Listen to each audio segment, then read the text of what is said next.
Club football জগতের সবচেয়ে বড় ম্যাচের জন্য প্রস্তুতি নিচ্ছে পুরো বিশ্ব। 31শে মে মিউনিকের অ্যালায়েন্স অ্যারেনাতে অনুষ্ঠিত হতে যাচ্ছে চ্যাম্পিয়ন্স লিগ ফাইনাল। পিএসজি খেলবে ইন্টার মিলানের এগেনস্টে। এই ম্যাচটি শুধু একটি ফাইনালই নয়, এটি ইতিহাস গড়ার সুযোগ।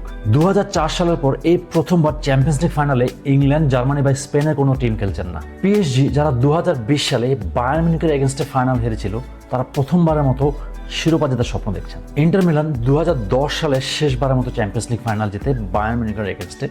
তারা সপ্তমবারের মতো ফাইনালে উঠে চতুর্থবার শিরোপা জেতার স্বপ্ন দেখছেন। দুই দলের জন্য যাত্রা ছিল খুবই চ্যালেঞ্জিং।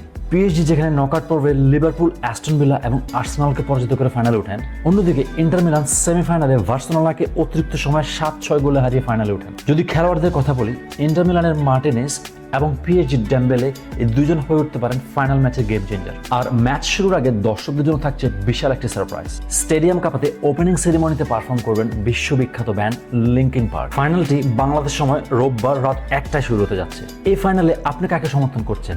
পিএসজির প্রথম শিরোপা নাকি ইন্টার মিলানের চতুর্থ? কমেন্টে জানাবেন।